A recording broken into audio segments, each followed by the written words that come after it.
राधे राधे, जय श्री कृष्णा।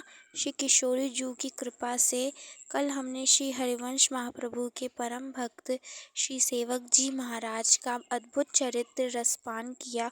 उसी प्रकार आज श्री जी की कृपा से ऐसा श्री जी भाव दे रही हैं कि हम भक्तों का पावन चरित्र लाएं तो श्री जी की कृपा से हम श्री विट्ठल भगवान के परम भक्त श्री दामाजी पंत का अद्भुत पावन चरित्र सुनेंगे।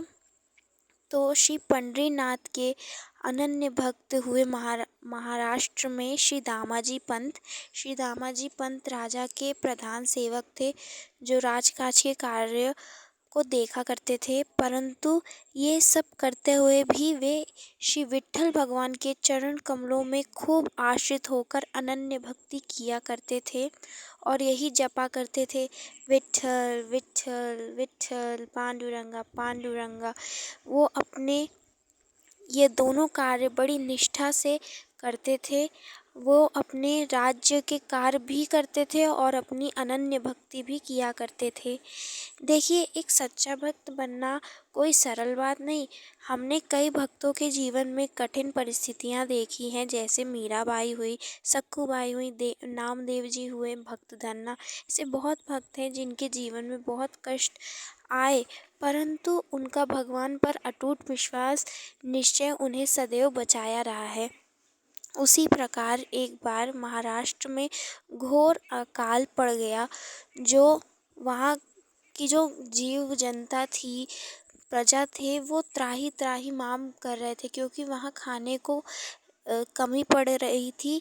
लोग भूखे मर रहे थे, वहाँ सब धीरे धीरे खाने की कमी से मर रहे थे। इसमें जो श्री दामाजी पंत हैं, वो इतने दयालु प्रवृत्ति के भक्त हैं, इतना सहज हृदय है कि कह रहे हैं कि कैसे ये एक कौर अपने मुख में ले जाऊं। हमारी पूरी प्रजा तो भुखमरी के कारण मर रही है, मैं कैसे यह अन्न का दाना अपने मुख में डालूं। तो उन्होंने क्या किया, उन्होंने अपना जो अन्न का भंडार था, जहाँ खाद्य पदार्थ होते हैं, उस भंडार को पूरे प्रजा में लुटवा दिया। अब उन्होंने अपना जो लुटवाया था वो तो लुटवाया था, लेकिन वह प्रजा के लिए कम पड़ गया। तो उन्होंने राजा का अन्न भंडार भी लुटवा दिया, क्योंकि वो मंत्री थे तो उनके पास राजा के कोष भंडार की भी चाबी रहती थी। तो उन्होंने ये सब पूरी प्रजा में बंटवा दिया। इतना दयामय कार्य किया लोगों के भलाई के, परंतु उसमें से कोई एक निंदक था। उसने क्या किया, उसने सोचा कि ये बात अच्छा समय है कि यह बात मैं राजा जी को बताता हूँ। तो उसने जल्दी जल्दी जाकर राजा जी से ये सारी बातें बता दी। तो जो राजा था वो पठान था, तो उसने सुना कि ये सब हो गया, मेरा सारा कोष भंडार लुटवा दिया, बिना मुझसे पूछे उस दामा पंत को लेकर आओ। तो जो सैनिक थे वे पहुँचे। उस वक्त जो श्री दामा जी पंत थे, वो अपने भगवान विट्ठल की सेवा में लगे हुए थे, सेवा कर रहे थे। तो उनकी जो धर्म पत्नी थी, पतिव्रता नारी थी, परम तेजस्वी थी। जैसे सेनापतियों ने द्वार पर आवाज़ लगाई, तो उनकी जो पतिव्रता नारी आकर कहने लग गई कि अधीर मत होइए, जब वे अपनी पूजा आराधना पूर्ण कर लेंगे तो आप उनको ले जाइएगा। उनमें इतनी चमक थी, तेजस था, उनके स्वर में इतना बल था कि उस सेनापति को वहीं रुकना पड़ा। इतना तेज होता है पतिव्रता नारी का, इतना बल होता है, जो सामने वाला है उसको उसकी बात काट नहीं सकता वो।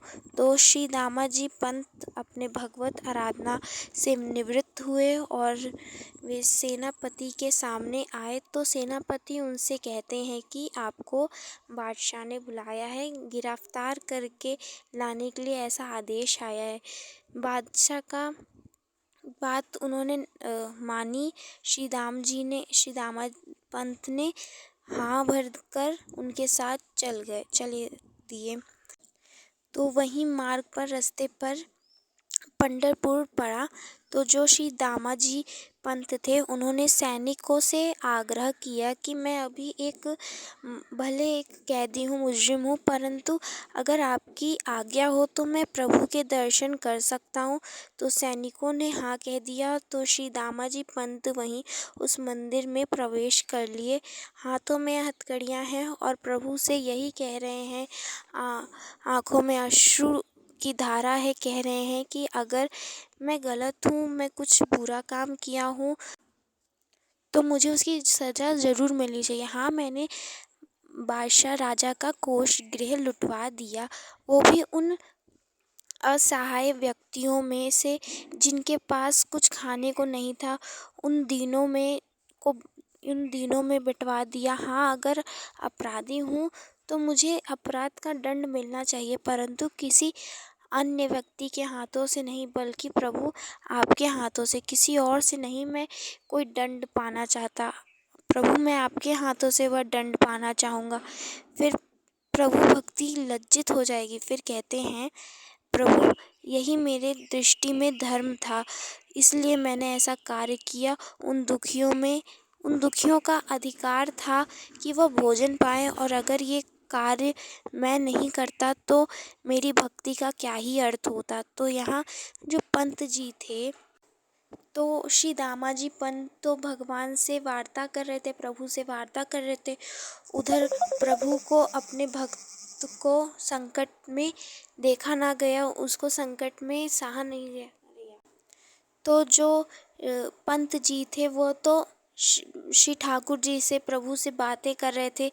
उधर ठाकुर जी को अपने भक्त को कष्ट में देखा ना गया, तो उन्होंने क्या किया, उन्होंने एक साधारण व्यक्ति का वेश धारण किया, फटी हुई धोती धारण कर ली और पहुंच गए राजा के पास। कहे कि जो दामाजी पंत ने हैं, उन्होंने आपका सारा भंडार गृह लुटवा दिया था ना, उन्होंने उसकी भरपाई के लिए इस पोटली में धन भेजा है, आपका ऋण चुकाने के लिए भेजा है। तो छोटी पोटली उस भंडार के रखवाले को दे दिया। कहता है कि इतनी छोटी सी पोटली, इसमें हो जाएगा। तो ठाकुर जी कहते हैं, आप बस ले जाइए, आपका इतने में हो जाएगा। तो आश्चर्यचकित होने की बात भी थी, उतनी छोटी पोटली क्या भंडार का सामान फैला सकती है। तो अब जब उसने पोटली को बार बार खाली किया, तो जो पोटली थी वो फिर से वही मोहर बार बार दे रही थी। जितनी बार उस पोटली को गिराते, उसमें से उतना मोहर फिर निकलता, फिर भर जाती, फिर निकलता। ये चमत्कार की बात तो थी ही। तो जितना धन था उतना भंडार गृह का वो उस व्यक्ति ने ले लिया, और जब पोटली वापस कर रहा था तब भी उस पोटली में मोहरें भरी हुई थी। यहाँ पर जो पठान था वो उस व्यक्ति को ऊपर से नीचे देख रहा था, जो श्री दामाजी पंत का सेवक बनकर आया था। तो अंदर से जो राजा था वो कांप उठा उसकी शरीर की बनावट देखकर, किसकी, ठाकुर जी की शरीर की बनावट देखकर, नेत्रों को देखकर। उनके नेत्रों पे तो वह मोहित हो गए थे। उसका मनमोहक रूप देखकर बड़ा जो राजा था वो बड़ा मंत्रमुग्ध हो गया था। फिर राजा ने थोड़ा साहस जुटाया तो पूछा कि क्या नाम है तेरा। अब वो सेवक मुस्कुराया, नवयुवक था। तो भगवान सोचे कि क्या नाम बताऊं, तो उन्हें सूझा कि जो दामापंत है ये मुझे वात्सल्य में अपना पुत्र मानता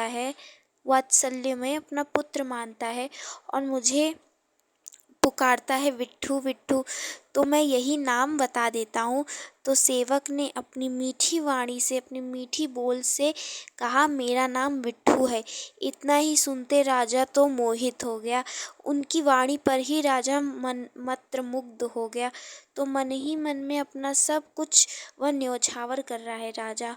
अब वो चाहता था कि ये नवयुवक मेरी नज़रों से ओझल ना हो, मेरी आँखों से ओझल ना हो। तो जो भंडार गृह का रखवाला था वो सारा कागज का काम कर रहा था, जितना भी हिसाब था उसको चुकता कर लिया और काम व्यवस्थित हो गया था। तो तो भगवान जिस चीज़ के लिए आए थे अपने भक्त के लिए, उन भक्त का काम कर कर वह चले गए। तो दामाजी पंत अब सैनिकों के हाथों राजा के सामने प्रस्तुत किए जाते हैं। तो बादशाह कहता है कि अभी तुमने इनको गिरफ्तार क्यों किया हुआ है? इन्होंने तो सारा धन चुका दिया है, अपना सारा कर्ज चुका चुका है, तब इनको मुक्त करो। तो दामाजी कहे कि किसने धन चुका दिया? मैं तो जानता था कि मेरे पास अब आपको देने के लिए कुछ बचा ही नहीं, इसलिए तो मैं आपके पास आपके सामने आया हूँ। तो वो जो भंडार घर का रखवाला था, वो कहता है नहीं नहीं, अभी तो आपका सेवक आया था, आपका सारा धन चुकता करके तो गया। पूछा कि क्या नाम था उसका, कौन था वो? तो राजा उछल के बोला कि तुम्हारा वही सेवक विट्ठू।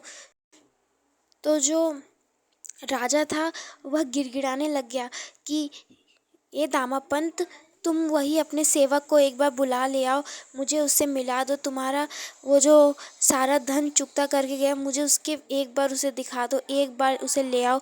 उसे एक बार मैं उसको मन भर के एक बार देखना चाहता हूँ, उसको मैं ऊपर से नीचे निहारना चाहता हूँ। हे दामापंत, मैं तुम्हारा जीवन भर ऋणी रहूँगा, एक बार मुझे तुम उसका दर्शन करवा दो, उस विट्ठू को दिखवा दो। तो जब दामाजी पंत ने राजा के मुख से विट्ठू नाम सुना तो वो एकदम चकित कुछ देर के लिए, कहे रोम रोम उनका तो जो था वो कांप उठा। कहे ये नाम तो केवल मैं और मेरे प्रभु जानते थे, ये तो सिर्फ मैं और मेरा भगवान ही जानता था, और किसी को ये नाम पता ही नहीं था। यही सुनकर विट्ठल विट्ठल कहकर वह जमीन पर, भूमि पर गिर पड़े और कह रहे हैं कि हे भगवान, तुमने मेरे लिए, मेरा सेवक बनकर आप इस राजा के सामने आए, इस बादशाह के सामने आए, आप इतने श्रमित हुए, मेरे लिए आपने श्रम किया, आपने इतना श्रम क्यों उठाया? उनका रोम रोम यही नाम रट रहा है, विट्ठल विट्ठल विट्ठल, पांडुरंगा पांडुरंगा पांडुरंगा, विट्ठल विट्ठल विट्ठल। तो ऐसे श्री जी की इच्छा से हमने श्री दामा जी का पावन चरित्र का रसपान किया, और आगे भी श्री जी की कृपा से हम और भक्तों का पावन चरित्र लाएंगे। श्री जी भाव प्रकट कर रही हैं कि हम भक्तों का चरित्र प्रस्तुत करें। और तब तक के लिए आप सभी भक्तों को प्रेम से राधे राधे, जय श्री कृष्णा।